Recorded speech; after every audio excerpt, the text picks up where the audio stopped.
What is up, everyone? This is Casey, and welcome back to the channel. So, today is Friday. Very happy. We have five stocks that we're going to be reviewing today to be on the lookout for next week. And we're also going to be reviewing what took place in the markets today and what to look for as to going into next week, starting Tuesday after the holiday. So, let's just jump right into this. So if we take a look at the markets today, we're going to be reviewing two things. If you guys follow this channel, you know when it comes to following the markets, I follow two items, mostly high level. I follow the SPY and I follow the QQQ. If you take a look at the SPY today, we pretty much had a okay day, if you will, right? So it dropped a little bit in the open, had a little bit of rebound, and that's kind of where it ended. If you guys take a look at QQQs today, which follows the tech stocks, same thing. Now, why is this important? Well, as I talked about in my last video, the markets have been extremely overbought, and I do mean extremely, historically overbought over the past 2 years, to be exact. And so here we are in a situation to where we know that the markets are going to pull back. It's just a matter of when. Now, with that said, I have been having my eye on these top five stocks here over this week, and we've gotten some movement on them, which shows me that I'm expecting some follow through or some continuation starting next week. The first stock that I'm looking at is Netflix. As I told you guys, I am in this stock. I actually have a quite a considerable position in this stock. Now, if you guys have been following Netflix at all, you know it's obviously the world leader, I should say, at least the stock market leader when it comes to streaming television, and their stock prices reflect that. If you go all the way back to 2010 and you take a look at it on the weekly, pretty much it's very, very rarely ever oversold. It pulled back to the 100 weekly back in 19. It pulled back, actually dropped down below that. Actually, I should say it's the start of 19. Fell a little bit below that again. The end of 19, we had the pandemic that kicked off, and it's just been running up and up and up since then. So why is this stock important? Well, because it's the industry leader, and next week is earnings. Earnings is very, very important, and I'll tell you why. If you guys take a look at Netflix right now, the stock is extremely overbought, like extremely. As a matter of fact, let me pull up the RSI here. If you take a look at the RSI, it is down to 23. Actually, it even gotten all the way down to 18 starting in the day. And so if you take a look at Netflix, and we scroll all the way out, we just keep scrolling. Netflix has not been this overbought like for a very long time, and I mean like a long, long time. And so because of that, I am anticipating a rebound starting next week after earnings. Typically, what I find, and this is not always the case, but typically when a stock is pulling back, especially a gold standard stock or stock that's leading in its industry, when a stock pulls back this hard into earnings, this usually means the earnings are going to be good.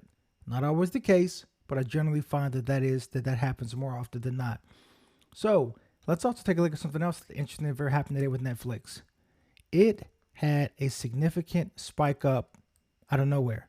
So if you were watching Netflix, or if you guys are in Netflix, you take a look, it's sucking, 2 o'clock, nothing, boom. You're like, where the hell did this come from? Well, news got released that Netflix is raising the cost of their subscriptions by a couple of dollars. I actually agree with it. Now, I'll tell you guys, here's the funny thing. I actually have not been a Netflix subscriber probably for actually my entire life up until a few months ago. And I finally got a subscription, and I can't tell you how embarrassed I feel to not have had one sooner. The amount of shows and television shows and movies that are on Netflix are insane. There's just not enough time in the day to watch how many good shows are on there. And so them raising the prices a couple of dollars a month, I mean, that's, who cares? Big deal. But in terms of the overall picture and the revenue, it's going to probably add like an additional $1 billion to the market cap. So bravo with that. So if you factor in the idea, or I should say the news that they raised this up today, and the fact that we have earnings coming down the pipe next week, I actually am looking forward to there being a pop next week on Netflix. Now, let's say that it doesn't, right? I'm okay with that, and I'll tell you why. Look at the overall direction history of this of the Netflix. It's just very rarely oversold like this, and so because we have the crossing of the moving averages, which usually indicates at least at minimum a slight a reversal in the downtrend or in the current trend, right? And then we may have a continuation down, or this may be the beginning of a run up. I'm looking forward to a run up. Again, I have a considerable position. If it sells off with bad earnings, then I'll just be a holder. I will not be selling Netflix, irrespective of what happens. If it pops next week, great. I won't be selling it. At least I won't be selling the whole position. But if it falls, I definitely will not be selling it. So that's the first one. Another one I want to look forward to is Boeing. Now, Boeing is a really tricky stock because Boeing has been one of those stocks that was just hammered back when we had the initial the pandemic that took place, and it's just kind of been slowly curling up. Had that huge fall. It's kind of curled month after month.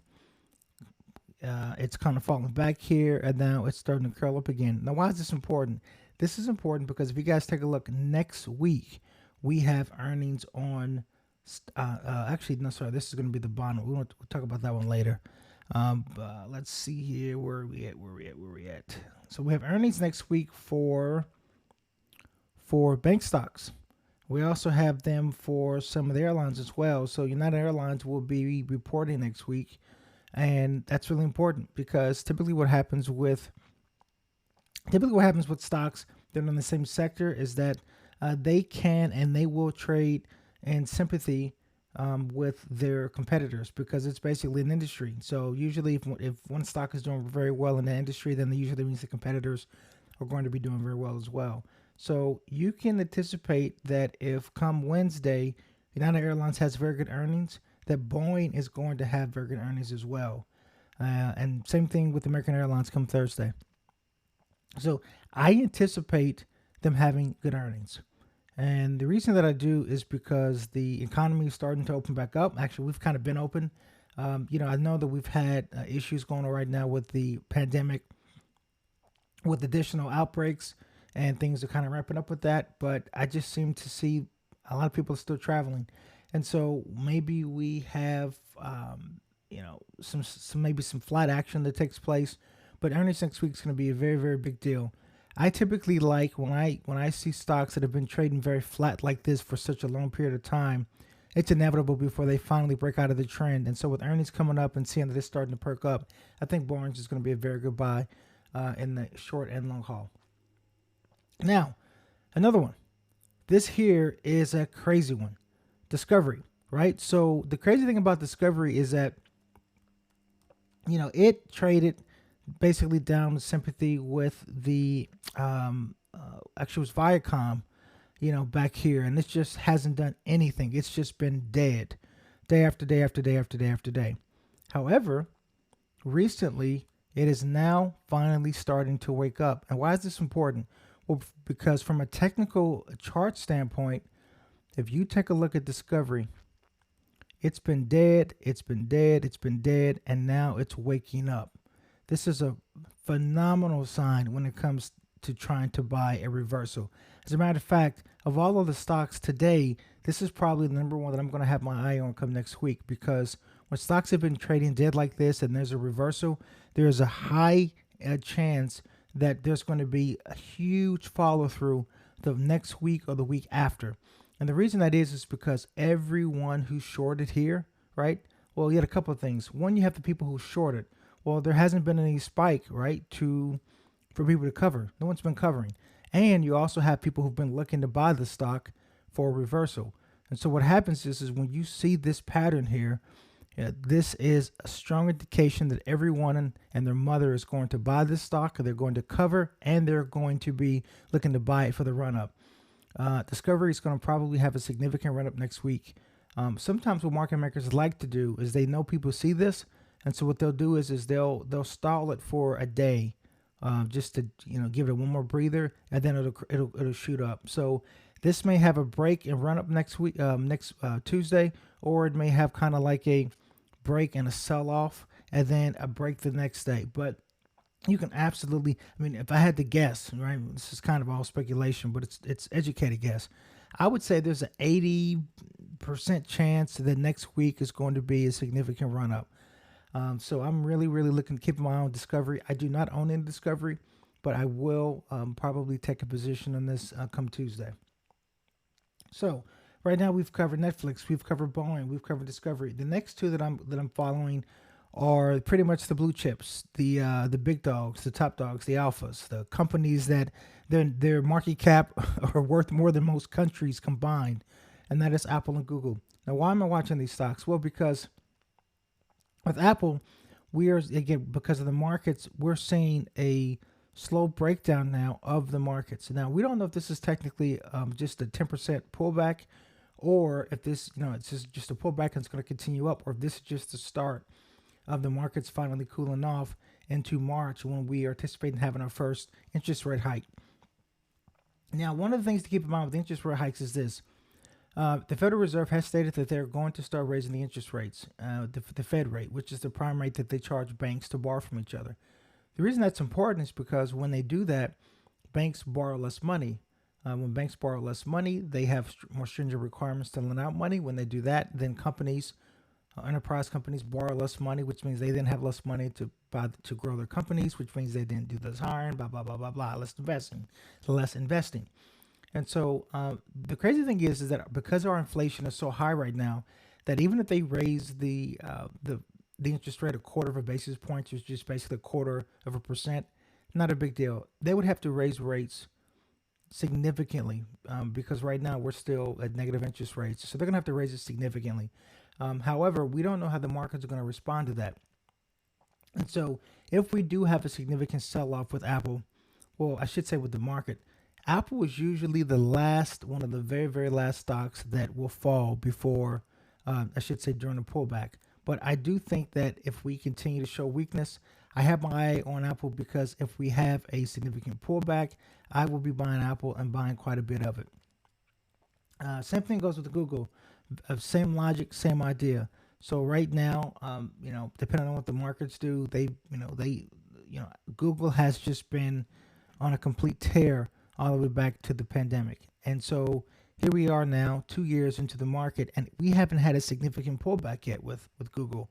Well, finally, right, if you follow this trend, you're following it, it's finally showing a little bit of breakdown. Now, this may be something where it may take a few months, or a minimum a few weeks before it finally breaks down, just because it's just such a heavy stock in terms of market cap.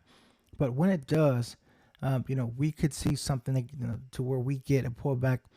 Well, obviously past the 200 moving average, and I would even venture to say down all the way down to, let's say, $2,100 or so. So we could see another 10-20% pullback on Google if the markets roll over. And guys, that's it. Those are the 5 stocks that I'm watching. I am still consistently looking for the markets to roll over. I just am. And the reason I am is because, again, the amount of money that we've had pumped to the economy over the past 2 years, it can't continue. But if it does continue, then a gallon of milk will be $14 in a couple of years. And eventually, they are going to have to scale this money supply back. And in order to do that, they have to raise rates. They have to stop their bond purchasing. And when that happens, you will see the markets respond accordingly. Typically, something like this takes weeks, months, usually months for it to actually play out. But I am anticipating this. Not to mention, if we have any other unforeseen event that may come up in 2022, knock on wood that we don't. But if we do, then, just because the markets are so already overbought and so heavy that there could be a run for the exits. And so I have considerable positions in those stocks. Well, some of them, the ones that I mentioned, I'm still sitting in quite a bit of cash. And I will continue to follow the markets and give you guys updates if we have any significant news with Fed rates, or if we see any unforeseen circumstances or black swan events, anything like that we feel needs to be discussed, we will bring those up. If you guys like the video, make sure that you subscribe to the channel. Please also make sure you leave a comment below. Let me know what you guys think about the video, and if there's anything that you would like me to review, or any particular stocks, or if there's any investment ideas or any investment terms that you guys would like to have discussed, such as bond rates, how to basically review stock charts, technical analysis, anything of that nature. Other than that, appreciate you guys following, and I will talk to you later. Have a good weekend. Talk to you Monday. Bye bye.